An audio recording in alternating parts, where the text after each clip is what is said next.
ഇന്ന് വൈകുന്നേരം 11 മണിയായി രാത്രി. അപ്പോൾ അലീനെ വിളിക്കാൻ പോകണം. അങ്ങനെ ഞങ്ങൾ സ്കൂളിലോട്ട് പോവുമായിരുന്നു. അപ്പോൾ പോകുന്ന വഴി ഞങ്ങൾ കാപ്പി കുടിക്കാൻ ഇറങ്ങി കേട്ടോ. ഒന്നും കഴിച്ചില്ലായിരുന്നു. അപ്പോൾ കാപ്പി കുടിക്കാമെന്ന് വിചാരിച്ച് കാപ്പി എല്ലാം കഴിഞ്ഞ് 11 മണി കഴിഞ്ഞ്. 11 മണി കഴിഞ്ഞിട്ട് ഒന്നും ഇല്ലായിരുന്നെങ്കിലും കാപ്പിയൊക്കെ കഴിച്ചു. ചിക്കൻ ഫ്രൈ മാത്രമേ ഉണ്ടായിരുന്നുള്ളൂ. സാമ്പാറും കൂട്ടി കഴിച്ചിട്ട് ഞങ്ങൾ നേരെ സ്കൂളിൻ്റെ ഫ്രണ്ടിലോട്ട് ചെന്ന് നിന്നു. രക്ഷകർത്താക്കളൊക്കെ വന്ന് തുടങ്ങുന്നതേ ഉള്ളൂ. അങ്ങുങ്ങ ഓരോരുത്തരേ ഉള്ളായിരുന്നു. കുറച്ച് നേരം വണ്ടിയിൽ തന്നെ ഇരുന്ന്. നന്ദന അപ്പോഴത്തേക്ക് ഉറങ്ങി കേട്ടോ. നല്ല ഉറക്കത്തിലായി. അങ്ങനെ ഞങ്ങളിങ്ങനെ കാത്തിരുന്ന ഒരു 12:45 അടുപ്പിച്ചായപ്പോഴേക്കും അവർ എത്താറായി എന്നുള്ള മെസ്സേജ് വന്നു. അങ്ങനെ ബസ് വന്നു. മൊത്തം 5 ബസ് ഉണ്ടായിരുന്നു കേട്ടോ. അങ്ങനെ ഓരോ ബസ്സുകളായിട്ട് ഇങ്ങനെ വന്നുകൊണ്ടേയിരുന്നു. നല്ല ബഹളവും പാട്ടും മേളമൊക്കെ ആയിട്ടാണ് പഠനയാത്ര കഴിഞ്ഞ് വരുന്നത്.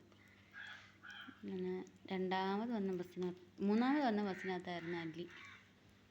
3 നമ്പർ ബസ്സിൽ കൊണ്ടുവന്ന് നിർത്തി.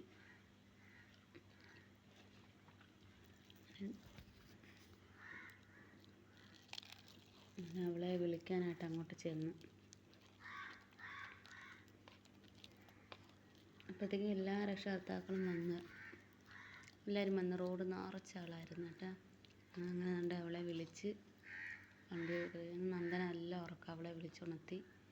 പിന്നെ അവിടെ നിന്ന് ഞങ്ങൾ നേരെ ചേട്ടൻ്റെ ഒരു ഫ്രണ്ട് ഉണ്ടായിരുന്നു. ആ ഫ്രണ്ടിനെ അവർ വീട്ടിലോട്ടാക്കണമായിരുന്നു. അങ്ങനെ ഞങ്ങൾ തിരിച്ച് ഫ്രണ്ടിനെയും വീട്ടിലാക്കിയിട്ട് തിരിച്ച് ഞങ്ങൾ അമ്പലത്തിനടുത്തൂടെ വന്നുകൊണ്ട് എങ്ങും ആളും അനക്കമൊന്നുമില്ല. 12:45 കഴിഞ്ഞ്. അവിടെ ബസ്സെല്ലാം നിർത്തിയിട്ടിരിക്കുന്നു സ്കൂളിൻ്റെ ഫ്രണ്ടിൽ.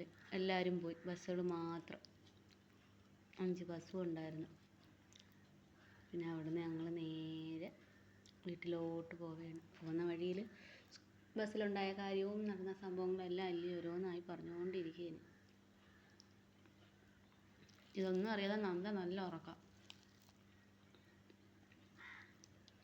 പിന്നെ ഞങ്ങൾ നേരെ വീട്ടിലോട്ട് ചെന്നു. വീട്ടിലോട്ട് പോയിക്കൊണ്ടിരിക്കുക. ഒരു ഇറക്കം ഉണ്ട് കേട്ടോ. ആ ഇറക്കം ഇറങ്ങിപ്പോകണം. അങ്ങനെ ഞങ്ങൾ വീട്ടിലെത്തി. കറക്റ്റ് 1 മണിയായി.